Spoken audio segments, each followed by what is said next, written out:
Diva Cups.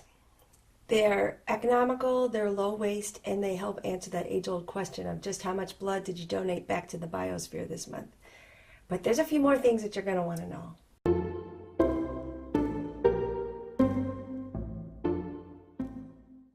So I've been using a Diva Cup for about a year.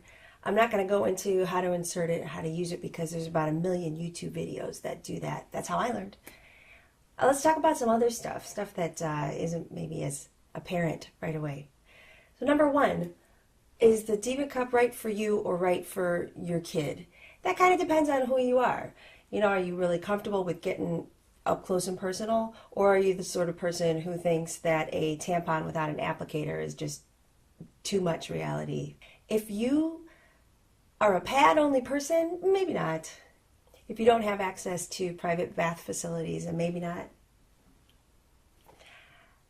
But if you're waist conscious and money conscious and comfortable with getting up close and personal with your body, yeah, do it. Try it. It'll be about a $35 experiment, and the worst thing that'll happen is you won't like it. Number two, first-timer tips. It does take some practice, right? I didn't have any major problems with it, but I could see how you'd want to get a little bit of a level of comfort before really, hiking up the side of a mountain or spending all day doing art museums or something like that. So maybe your first time out, you want to use a pad for backup, at least until you feel comfortable.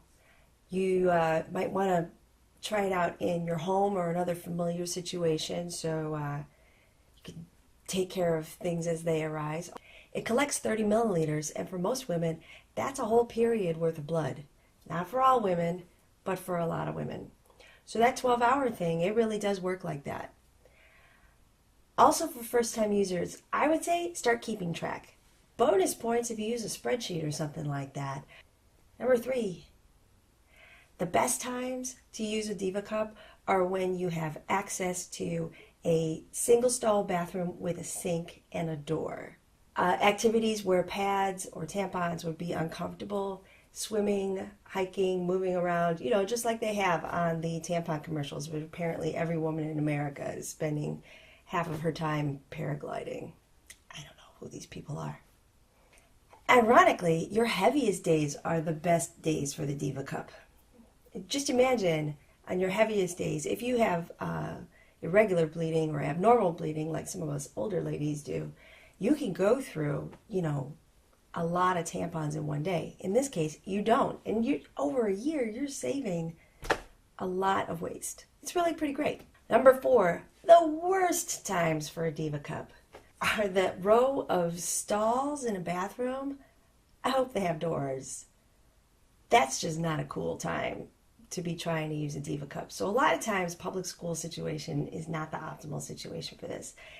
Another thing is, if you can't wash your hands, that kind of complicates things too, because you really are getting right up in there.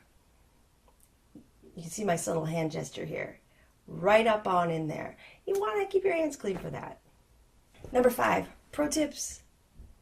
Keeping that spreadsheet is going to help you know when your heavy days are and when your light days are, so you're going to be able to plan a little bit better.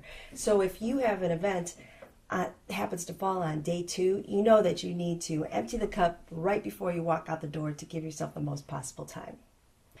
Another pro tip, hang on tight.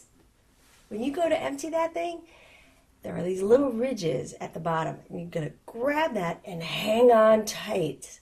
Trust me, because it's slippery and it'll zip out of your fingers and land in the toilet.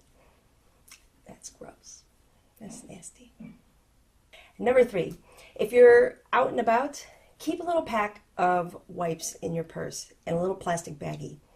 You can use, regular wipes or baby wipes or something like that. Or you can use those toilet paper wipes, like the ones that Charmin makes or whatever, because supposedly they're flushable. I don't think they actually are flushable. They say they're flushable. In a pinch, I suppose you could flush one. Get those so you can wash your hands beforehand, and then you can wash your hands after. Because if you're not in an overflow situation, you probably won't get a lot of blood on your hands. But if you are in an overflow situation, oh boy, it could be quite a bit. So you're going to want a little something to be able to clean up there. And if you're in a private bathroom, you can empty it, reinsert it, stand up, wash your hands, and then put your body back together. Oh, that's heavenly.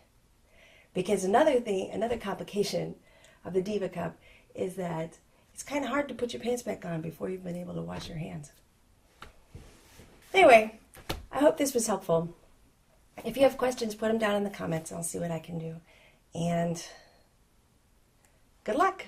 I'll be posting videos once a week about being a single mom with some fine young ladies and how much fun that all is. Thanks.